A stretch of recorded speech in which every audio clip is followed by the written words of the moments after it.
Welcome and thank you for tuning in. You're listening to the Beyond 50 radio program. I'm Daniel Davis. As we approach the holidays, we find one thing that's certainly on pretty much everybody's mind, and that's food. How little, how much, what should we do, what would we prepare? Are we going to follow traditional recipes or certain family traditions? On the Beyond 50 radio program today, we're going to be talking with the executive chef and owner of Salt, Fire, and Thyme. She is a graduate of the National Gourmet Institute for Health and Culinary Arts in New York City. She specializes in a variety of health, supportive cooking styles, but mostly advocates the Weston A. Price Foundation's nutritional philosophy of traditional fats, sprouted grains, pastured meats, raw dairy, and fermented foods. She's going to be talking with us today. Something wonderful. I'd like to welcome to the Beyond 50 radio program our guest, Tressa Yelligan. Tressa, thank you for joining us here on the Beyond 50 radio program. Hi, thanks. Thanks for having me. You bet. Now, talk to us about how you started on the path that you are to be a chef. Not everybody does that, but boy, they certainly admire a good one, don't they? It's true, especially in this area. It's funny, I never planned on being a chef. I think for me it was something that I'd always sort of relegated to folks that were, couldn't do anything else, kind of. I didn't respect the tradition. But it wasn't a big part of my life. I didn't grow up with a family that, was really into food or understood food could be healing. And it wasn't until I, sort of the moons aligned and everything headed toward New York that I found the Natural Gourmet. And to me, the idea of working in food in a way that was food as healing medicine for people that were ill or that could heal a variety of chronic illnesses. Well, now that satisfied that academic side of me that didn't just see it as a trade skill anymore. But now I've learned, after being in the industry for a while, what a valuable and important part of our community, our society, every level of the economic spectrum can benefit from. And I'm really glad to be a part of it. So. I keep remembering the late philosopher Alan Watts was talking in his, there was a particular essay, I love talking about this one, I encourage everybody to read it, titled Murder in the Kitchen. And he talks about how in the West, that when it comes to building homes, that we tend to wall off areas, bedrooms, bathrooms, living rooms, you name it, up into and including the kitchen. And he says, it's such nonsense, Now, in his particular case, he would make sure that when the home was built, or the home that he would move into, the kitchen would be completely wide open. So it would be accessible to everybody from every direction of the house for the most part, because truly, when it comes to dining, people always want to know what's up and what's cooking in the kitchen. Exactly. Besides the fact that it's the busiest room of the house. And anyhow. Now, you were talking about community and sustainability. Now, that's kind of the direction that we're talking about here with what you're involved with, right? Yeah. Tell us about that. So what that means, or I guess the piece that means, and part of the motivation behind the kitchen wasn't just healing bodies, it was healing communities. And a lot of that is about healing relationships within community. And for us, that meant, or for me I should say, maximizing transparency between farmer or producer and consumer.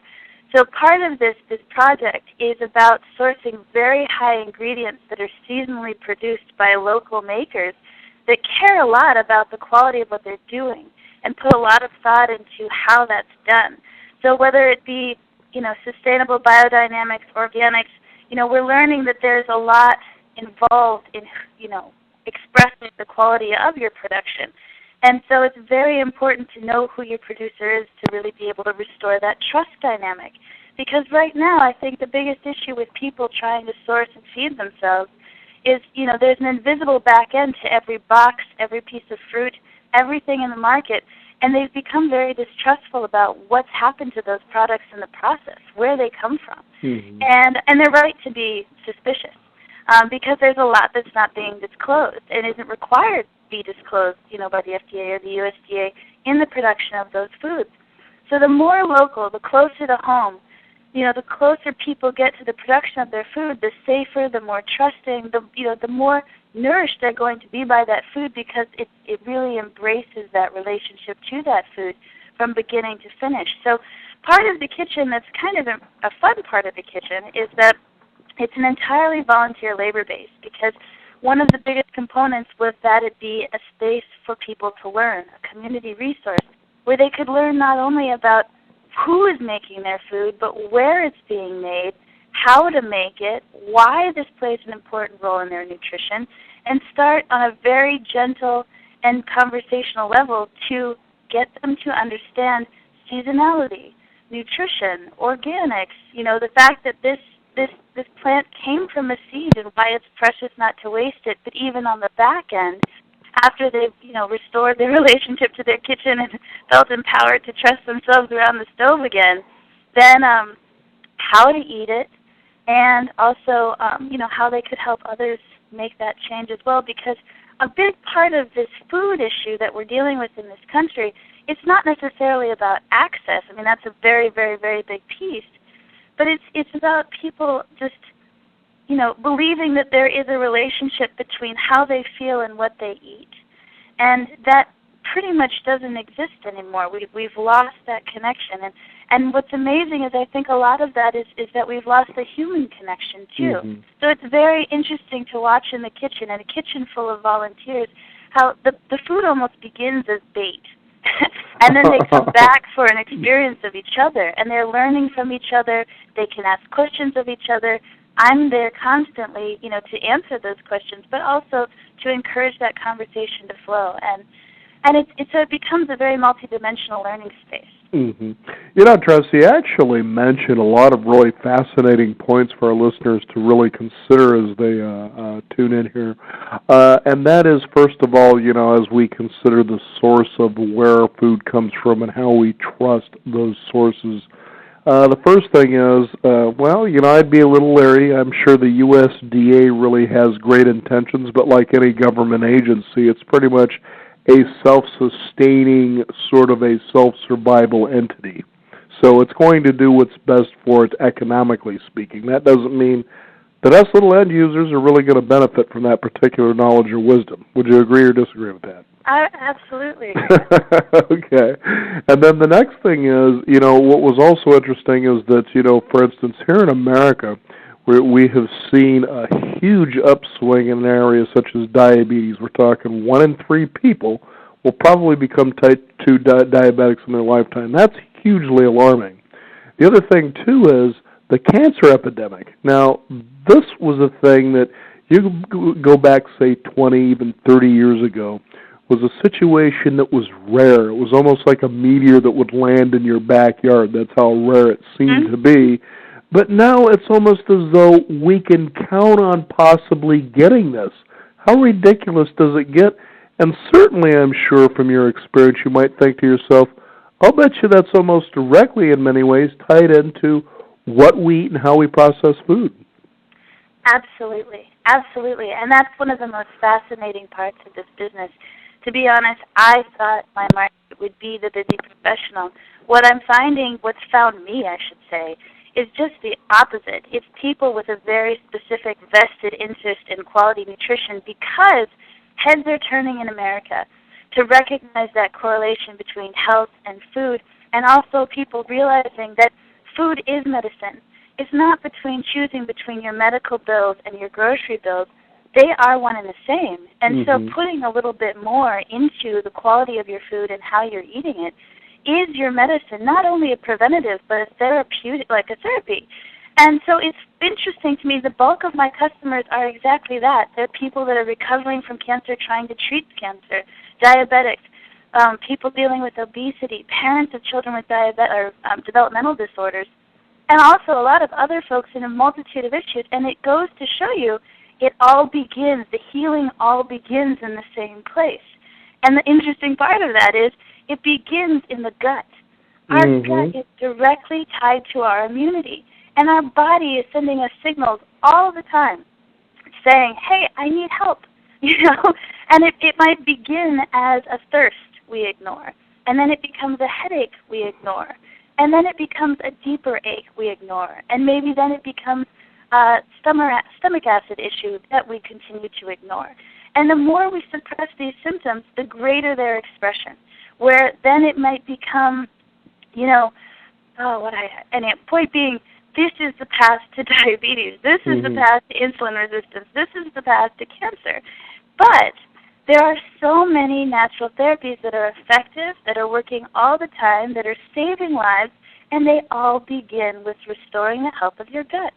And it's very simple food. This isn't rocket science. It's peasant food and peasant medicine. And that's what makes it astoundingly simple and accessible. And I'm, very grateful to help people offer people these foods, because not everyone has the interest or the ability to cook at home. And sometimes that's a process. And I can't go at them with the nutrition. But if I can give someone a single positive experience of their health, sometimes a single positive experience of food, maybe for the first time in their lives, now they're motivated to feel good.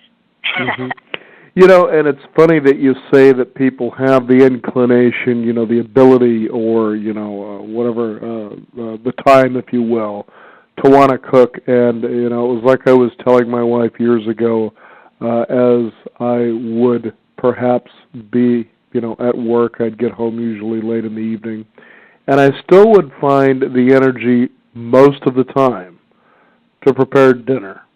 And the reason I did that, and I would tell people, is because cooking is a very meditative process. It would actually energize me to do it, because you were engaging, for one, being able to make the things that you really enjoy eating, but the biggest thing is the creative process. Exactly. And as a chef, I'm sure that was probably one of the greatest benefits that you actually derived. We don't have to get to a chef level, but my opinion is this: if you have the ability to create, you're a chef by default. Yes. Right. Food is not necessarily a hierarchy. She felt blown away, folks. I mean, that was a stamp of approval. Everybody becomes a chef starting today. Agreed. And it's true. No one knows what you like better than you do. No one understands your version of delicious better than you do. And, they've shared, and just going back to a positive experience, now we're understanding more and more how important feeling good on a psychological and emotional and spiritual level is to healing as well. And part of that begins with that yum factor. Now they've added an extra taste even to the palate spectrum that they call umami, and literally it exists to, define a yum factor. Oh, wow.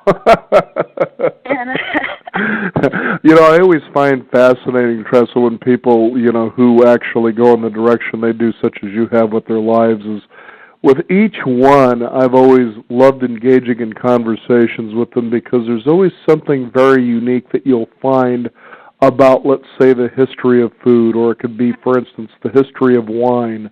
There was an example one time I was talking with a chef, and when I was living up in the northwest of the United States, in Portland, Oregon, was talking about wines, and really, it wasn't something I really knew a whole lot about. I knew the difference between red and white, but anyway, he says, for instance, he was giving an example. Did you know why Oregon produces such great wines, compared to the rest of the world?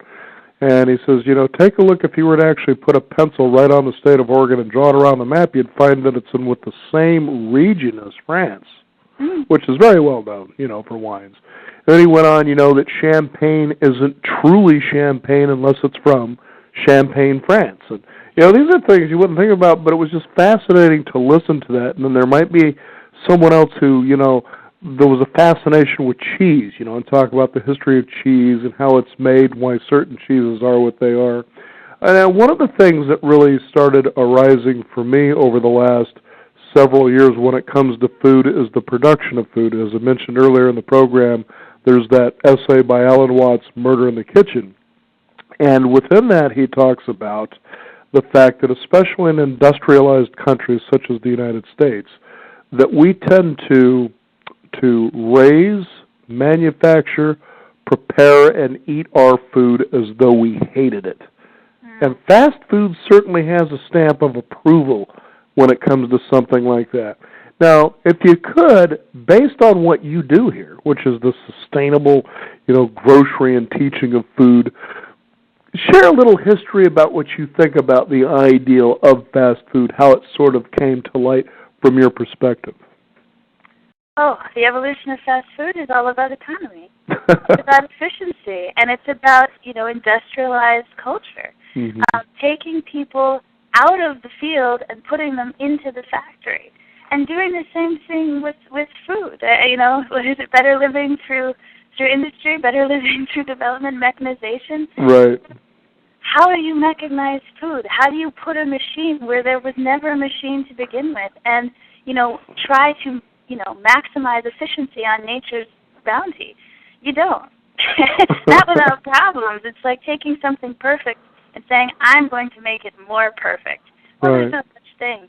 And in fact, it's just become more and more destructive. In fact, for anyone who's read Upton Sinclair's The Jungle, I love this because, it was written as a labor, in support of the labor movement for these poor people working in the meat industry who were having their arms and legs cut off in distribution. It never really meant to disclose that those arms and legs are being ground up and served and packaged to people. Wow. But that was the piece that got everyone's attention, right? Right. So what happens in response to that? People started going to their local butchers and said, oh my gosh, we're not buying commercial meat. Well, what happens? Here we go, the history of bailouts maybe is what I should call it. And then so all the meat manufacturers go to the government and say, oh, geez, guys, you got to help us. The public doesn't trust us anymore. What are we going to do? We're all going out of business. And they say, don't worry, guys, we got this one. We're going to create an organization that'll regulate everything and call it the USDA. Right. and next thing you know, people are saying, oh, well, geez, if the government says it's cool, then we've got to be safe. Oh, but yeah. Does that mean that those arms and legs weren't still being ground up in the mechanization process? No. And that's kind of, where I think a lot of it's continued and is that, people turn a blind eye, and it's more and more of this apathy created by the distance from people and their food. And so people don't know. They're helpless. We victimized ourselves in how to feed ourselves, how to sustain ourselves.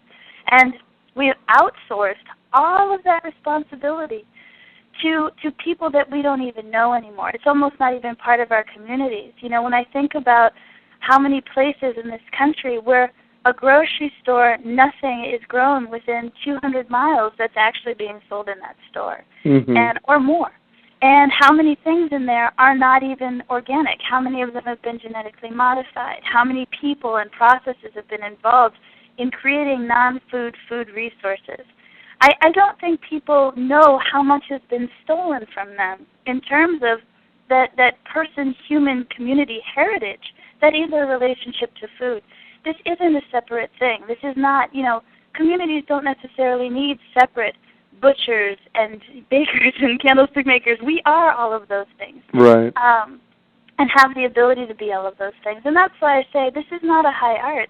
It's part of a balanced lifestyle. But, I'm not advocating that we all go back to living in huts and, milking cows every morning. But maybe if we lived in communities where we could share part of that responsibility, it wouldn't seem so strange, so foreign anymore. We wouldn't need much regulation because anything happening on a multitude of small, diverse, levels is going to be safer because of that transparency piece I mentioned before.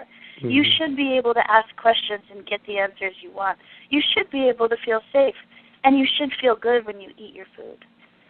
I find it fascinating, too, Tressa, is that you actually hit on something that should be valuable for our listeners to understand. That there's part of the responsibility is we were guided in this direction, just like we talked about the mechanization of food and food processing. But at the same time, we're just as responsible for that direction by buying into it, by making the choice to go in that direction and separate ourselves from it. Now, here's one of the most astounding things that I was really surprised I heard very little conversation about. And it, to me, seemed like I was the only one bringing this up with people. And I said, don't you find it astounding that in the news, and this is within the last few weeks, one of the largest industrialized food manufacturers, McDonald's, decides to boycott an egg factory because of its bad, intolerable practices. And I thought, people say, well, so what? And I said, but isn't it funny because this is the very organization not maybe specifically singled out, but that was responsible for the creation of this kind of thing in the first place. Right. And now they're saying, no, it's like you're pointing the finger at the bad guy while three are pointing back at you. Exactly. Interesting stuff. Well, it's kind of an issue of whose voice is loudest. I heard this astounding fact, and maybe you've heard this before, that in the 50s, people were used to spending 50% of their paycheck on their food. That was just given. And today, people spend less than 10% on their food. I mean, when you're feeding salmon, wild salmon, or whatever you want to call it, farm-raised, corn, should we give them butter and salt, too, while we're doing it? I hope so. That would be cruel and unusual punishment otherwise. Anyways, you were saying 50% down to about 10%. Yeah, it's a big change. It's a big change. And just, I think people's conception of what they're buying has changed. You know, that the food isn't important, it's just fuel to continue. You know, that there is no relationship between what would happen. There's no sense of consequence to their food. And so that's why I say I run into people, and these are those McDonald's people. And, I mean, granted, we've all been raised on it. We all grew up with a certain amount of processed food because, you know, it wasn't necessarily, better options weren't always available, and people didn't have the education to know why to choose them. But given all of that, I just think it's amazing that we've devalued food, and so many people have spent their entire lives just feeling terrible, getting sicker, having no answers, feeling like there's nothing. No, it's not even a reality to think of actually eating and feeling better. And, you know, they continue to feel more victimized by the medical system, and that's a whole other conversation. But point being, it's amazing to me just to give people the option to turn their head, to feel better, for that first time in their lives, maybe to know what a sun-ripened tomato actually tastes like. It blows their mind. Exactly. Or what it looks like when it's sitting on a grown vine, for instance. And I think that's what's wonderful about the conversation we're having. You know, you'll see and hear a multitude of people that love to go out there and they'll beat down the fast food industry, or they could be beating down our government, USDA, you know, all those bad guys are all in it for the buck. But I say, you know, really, let's take a look at the conscious individual choice that you make. And you decide by a choice you make by where your money is spent, whether you buy into that system or not. And all you got to do is just make a choice to say, well, I'm not buying in this. I'm going to move in a different direction. As you've been talking about, it's about education. It's about connecting. It's about learning. And I understand that you actually offer classes. So what I'm intrigued about are what are some of the things that you offer people with this wonderful passion that you have? Well, a lot of different things. It, like I said before, it depends what level they're at. You know, if they're just getting into it, if they really are kind of more in that space of wanting to cook or learn to cook or trust themselves to cook, or if they want more advanced knowledge about the nutrition or, you know, how to really work with specific illnesses. So the classes are all over the board. And the kitchen has become a resource for a lot of different folks, from farmers to different artisan producers to other alternative healers. And they all teach classes, and I teach classes, and it's become a community class hub, if you will. So we've got people teaching, or I should say, we offer everything from how to make your own bone broth, which is probably one of the most important foods that we make, the most important food we make, fermented vegetables, homemade sodas, to Indian cuisine or different ethnic varieties of cuisine, or seasonal eating, or eating to detox, gluten-free classes.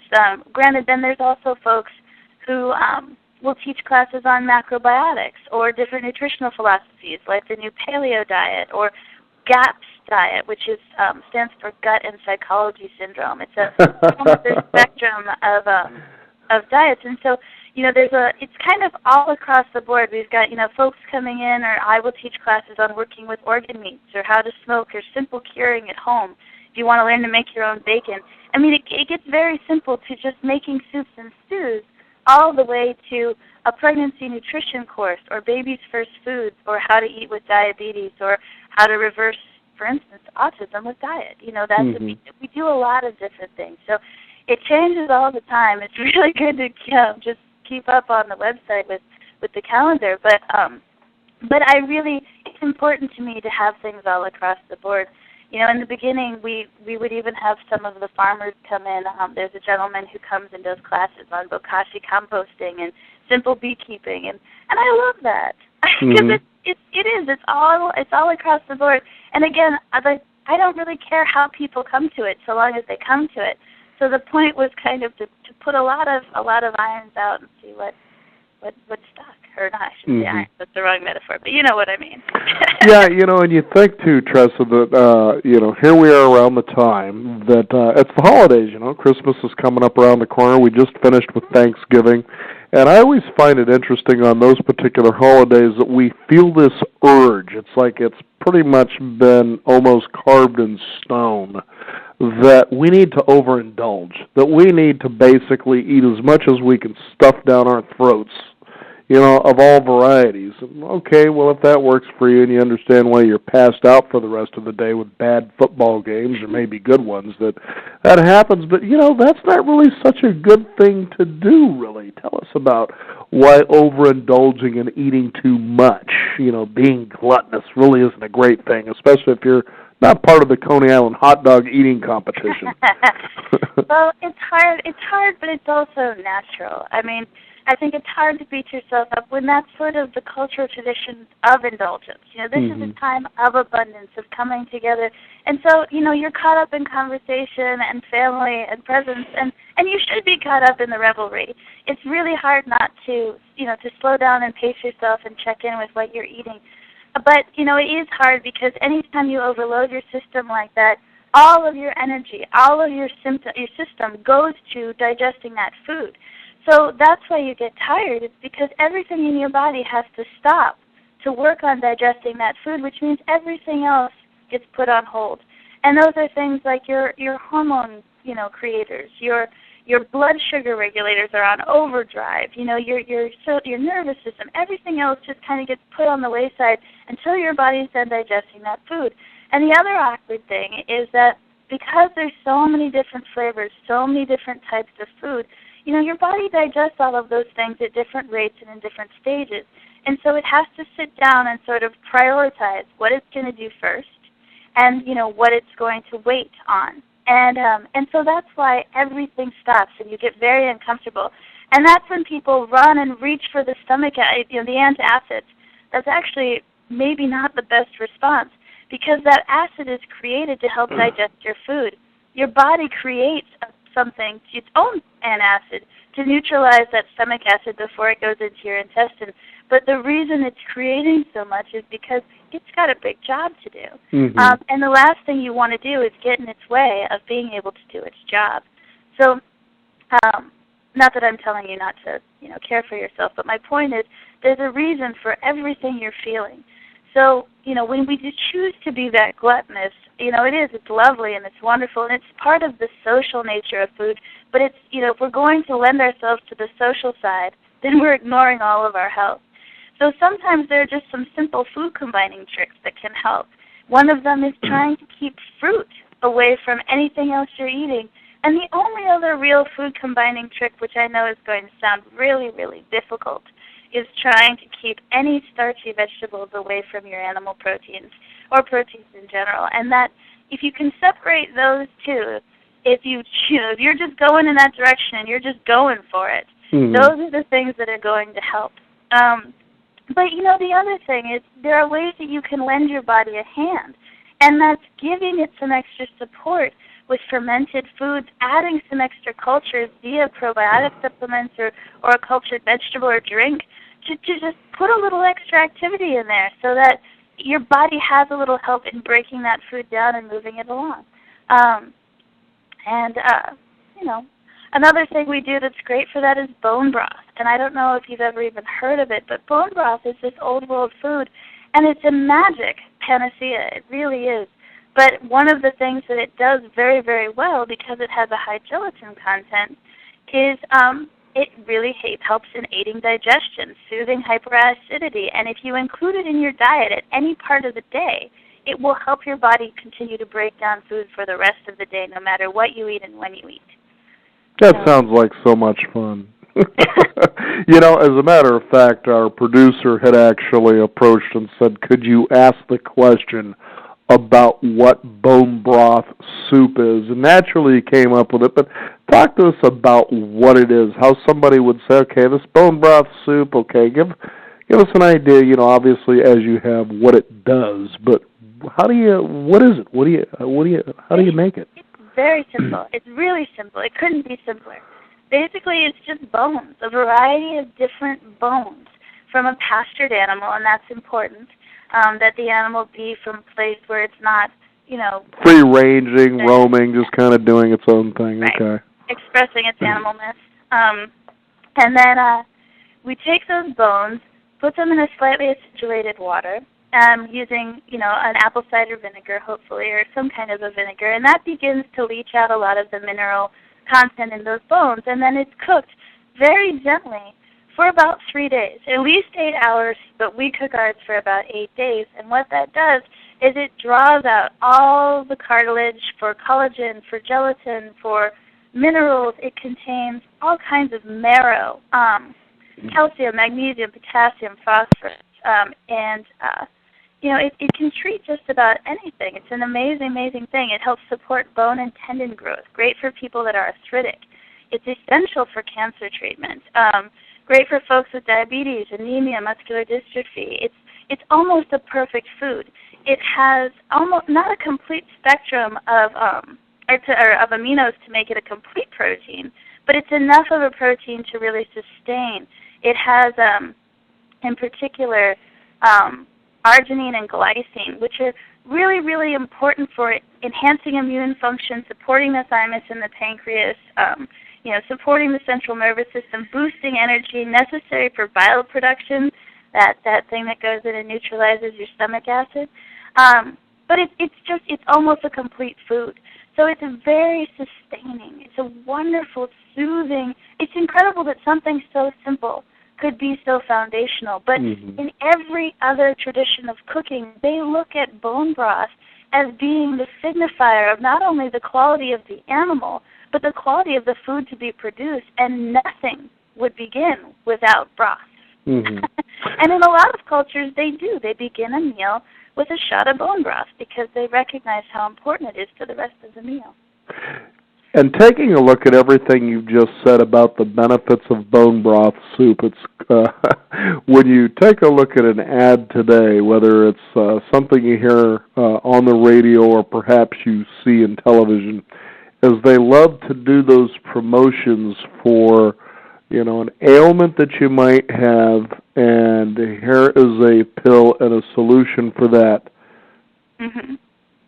But then here's all the side effects that you might possibly suffer from if you take this for the symptom that maybe at first you were unaware of until that moment that you had. And all you're simply saying, here's bone broth soup that gives you all these benefits and may eliminate ailments you didn't know you had either. That's quite fascinating. Well, I think it's amazing how much magic there is in food. Just understanding that we are part of a complex system, and we wouldn't be here if there wasn't, you know, a remedy for us in our immediate environment. You know, in nature, everything that exists that causes a problem is almost immediately next to its remedy, and that exists the same with humans. You know, it's funny to think here is a food culture, that's a food movement that's rising, that's making itself more apparent, that's struggling for access. It's right in front of our faces, and it's right there to help us for a multitude of issues. It doesn't matter what's there, or what we're struggling with. The remedy is right in front of us, and it's our food. But it's how we engage it. You know, it's you know, too much of anything is going on, right? But now I understand that, you know, this is all part of what is known as a community sustainable kitchen. Is that correct? Community supportive kitchens. Community supportive kitchens. Okay, I had the acronym CSK, so that's, you know, I was trying to guess what the S stood for. But I was reminded, too, of an opportunity that I had a good few years ago with what was called a community-sustained farming place where you could go and stay on this farm, and you could stay there for free, and you'd be fed, and all you had to do in return was to participate in the activities, the labor, whatever the case may be, of this farm. But it was all for people who sincerely would come. It isn't just for freeloaders to show up thinking they're going to get a free meal and a place to sleep. You're there because that's something you want to learn to do, which is farming. And, to go to this place, the first thing you're thinking, okay, where's the fields, the plows, the kind of thing that I think most people have in mind about farming, but this was quite different. But what was beautiful about what this woman would talk about was just what you were mentioning about symbiosis, and understanding how nature basically works by first observing and then by co-participating in it. Now, while I was sitting in her kitchen as she was putting things together, she would ask, how should we go ahead and make this dressing? What should we put into this? And her kitchen was extremely rustic. I mean, the inside was definitely a farmer's looking sort of a house, and very relaxing, very comfortable. There happened to be a cookbook that she had that I picked up and I started thumbing through that was really becoming, it was a fascinating read, much as what I'm hearing from you. And you'd flip through a page and, there might be this, and then there was a little history and sort of an old wives' tale about it. And I thought, this is amazing. One of the things I came across was the egg, okay? Not that we have a ton of time that we're going to talk about eggs here, but it really falls in line with what you've been saying here today about our food. And as I read about the egg, I was like, my goodness, because you hear out there, try to avoid eating too many eggs because cholesterol could cause this and cause heart attacks and you'll die, as though eating eggs is a bad thing. But you take a look at what they said in here, and they said, no, it's just the opposite, that it's this. And it started making more and more sense about what I was reading. But the fact is, it's the processed egg that's the problem. It wouldn't be the natural egg, for instance. Exactly. And I think I know exactly the book you're talking about. Yeah, because you were reminding me of this book, and I want to get a copy of that just because it surely was, even though it had recipes and whatnot, there were these old traditions and stories in there that were just amazing to read about. Exactly. Well, folk wisdom is powerful wisdom. It's there for a reason. It exists because it had to prove itself. Mm-hmm. It's wisdom based on experience that is tried and tested and proven effective. Mm-hmm. Before we had the science to back it up, it worked. And that folk remedy is very important. The book I think you're talking about is Nourishing Traditions by Sally Fallon. And It is an invaluable resource where it talks about folk histories and food all along the sides. It's a food encyclopedia, but it also is a very powerful nutritional resource. And one of the things she talks about a lot is, breaking down these mythologies about various conditions and showing people actually food is not your enemy, food is your friend. And realizing how much of the mythology we've been fed just for the sake of marketing industrialized food culture. Hydrogenating oils and demonizing saturated fats. Again, eggs. And so much of it was done just so that these producers would have a chance to develop their companies to a ginormous scale. It had nothing to do with the quality of the food or the sake of the consumer. It was just to extend shelf life, to extend profit, like you said in the beginning. And so we've been fed a lot of mythology that now seems second nature to so many of us. Oh, yes, of course, cholesterol's bad, of course. Oh, yeah, it's amazing the conversations you hear. I remember as I worked as a food server, that I'd hear people asking me some questions, and I'm sitting there thinking to myself, you can't be that stupid over something so common sense. Believe me, when you cook, you start learning about these things. You start naturally making a lot better choices instead of getting secondhand information that's been parroted by everybody else. Yes, and that's why I say, though, but it's hard to convince people that what they've been taught, what they've believed their entire lives might not be correct. Mm-hmm. And that's why I say it's easier to go at them from the experience of saying, just try this. Just taste it. Does it taste good? How do you feel? How do you feel tomorrow? And as you start giving them a positive experience, that's the only way to break down those walls around those mythologies that they've carried with them their entire lives. And slowly, just by proving through experience, we're able to actually help people. But, they have to be willing to help themselves, and they have to be willing to check in and say, okay, I'm going to accept that if I feel better, that's probably a sign of my health improving. Shouldn't it be? Yeah, I was just thinking too, Tressa, as you were talking about that, it's really difficult to basically convince people of things they've learned to believe to be true. And I don't know why, but I had this image pop in my mind of somebody who's laying, let's say, in the hospital. They've got, the IV running into their arm, and it looks like, life could be fading, the energy is draining, and there you are standing over them saying, do you think now might be a good time for me to convince you that what you've decided to do may not be working? It was just an image that I had come to mind. I don't know, but really it comes down to personal responsibility. It does, but it's funny, but it's not. It's funny because it's true. I mean, that's how would now be a good time for me to convince you? And that's usually when people wander into my kitchen. Everything else has failed. I continue to feel terrible. Mm-hmm. I might be dying anyway, so let's just give this a shot. And lo and behold. Yeah, amazing.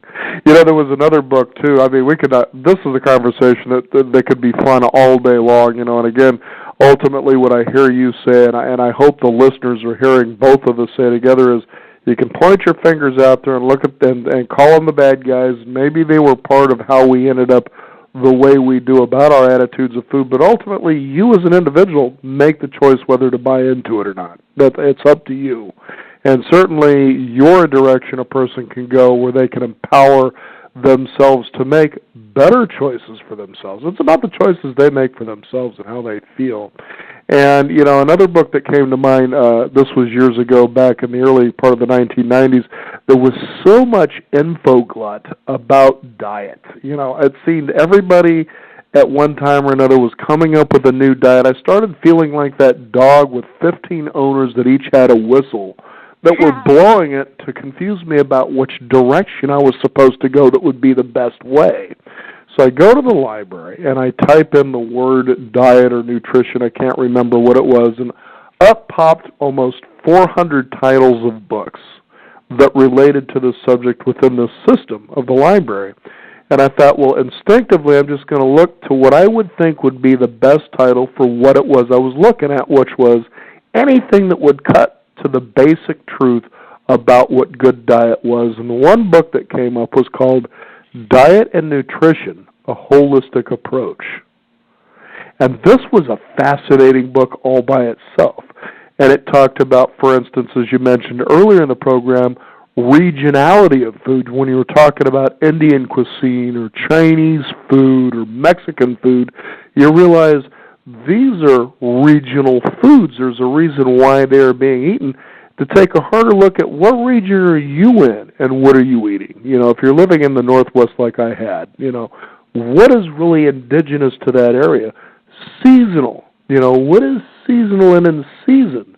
You'll know that in stores because that tends to be the food, especially in the produce section, that tends to be the least expensive because they've got to get it off their shelves. Give us some other insights that our listeners might consider when it comes to, if you're still going to go buy your food, the considerations that they can make when they go do that. Well, I think you hit on probably the most important thing. When people talk, the biggest thing I see people, the biggest inhibition to making a change and a healthier lifestyle is always cost. And I have to remind them that health is a peasant food tradition. It's people working with thrifty cuts of meat, leftovers, and making the most of them. It was not about, the fancy king's banquet. It was everything left over that was made use of and actually necessary because the resources for, mitigating the dangers of their food just didn't exist to the peasants. So when I say it's a peasant food tradition, what I mean is it doesn't have to be expensive. It's about portion control. It's about eating seasonally and, like you said, eating those things that might not seem the fanciest, but they're going to be more delicious, more nutritious. So when you go to the store, say when you go to the butcher counter, it's choosing something like a hanger steak or a flank steak over that filet mignon or that ribeye. Or, like I said, with the bones or the organ meats, which I know a lot of people say, ooh, gross, that's terrible. And they're right to say that. Mm-hmm. It's a gamier flavor, and for a long time they weren't safe. But now that we have pastured animal production getting really, really, famous mm-hmm. and popular, those foods are actually the most nutritious things you could choose to get out of that butcher's case, and they're going to be the cheapest because nobody else has figured it out yet. So, stuff that sounds gross is actually terribly delicious. There's a perfume that comes with these organ meats that you can't get those flavors in any other part of the animal. And when I say that, I mean things like liver, heart, tongue. You'd be surprised. I make a lamb heart burger lamb heart burger. I know it sounds terrible. But, if I don't tell people that... It's known as the aorta, right? Right. I called it the lamb burger with heart, and a lot of people just thought that meant it was made with love, which of course it is. But the one thing I'd always hear is, oh, this is fantastic. I've never had such a rich, flavorful burger. It didn't, it wasn't gross, and they loved it forever, and you almost hate to tell them, oh, this is why. But things like that. When you go to the dairy case, try to, if you have, in this state, we are relegated to pasteurized dairy. Raw dairy is a lot harder to find unless you go to the farm. Mm-hmm. But the problem with that is when you pasteurize dairy, you kill the enzymes that make it a living food that help your body break it down and process it. Mm-hmm. So basically, you've got dead fatty water. Right. But if you insist on drinking your dead fatty water, that's fine. But when it's ultra-pasteurized, and again, ultra-pasteurized for the sake of shelf life, you have to remember that means that it will never separate out ever again into its fat and water constituents. So when you think about putting that into your body, it's been processed in a way that can't be separated without chemical or mechanical help. So how is your body going to break it down? Oh, yeah. So those little things that go into your body that can't be broken down, chemical pesticides and residues that sit in the skin of your fruits and vegetables, those just become like rabbit shot in your body and ultimately will lead to a leaky gut, which is terrible. It's when, you literally do have holes that form in your intestine, and these food particles start leaking out into your bloodstream and developing terrible autoimmune disorders and toxicities, and can be very dangerous. And it's as simple as saying, I am going to buy at least organic, but hopefully beyond organic, locally sourced, seasonal, beautiful foods. And I really do encourage, like Michael Pollan says, try to avoid anything in the middle of the store. Just shop the perimeter, because it's the least processed stuff on the outside. Right. Anything that's perishable, you want it to be perishable. Exactly. You want to know that this doesn't live indefinitely, because if it lives indefinitely in nature, or, unnaturally in nature, it's going to do that in your body too. And so how is your body supposed to source nutrition from unnatural things? It doesn't recognize. It has an inherent knowledge, based on years of genetic planning, right, your ancestors and everything, on how to deal and accept and process food. But if you're giving it things that's been heavily processed and heavily mitigated with, chemical, constituents, then it says, geez, I don't have any understanding of how to work with this. And it just passes right through. So you might be eating a ton of food and getting absolutely nothing from it. You are starving yourself to death and spending a fortune to do it. And it's funny you should say that, too, because that's exactly what I remember a good few years ago hearing, was that we had become a nation that literally is starving itself to death. And people seem kind of confused, scratching their head. Well, how's that possible? There seems to be plenty to eat. Isn't that an interesting question, though? How could you be starving to death with so much food that's available and so much food that's being consumed? Don't you think you should explore why that question exists? That's what we're talking about here today.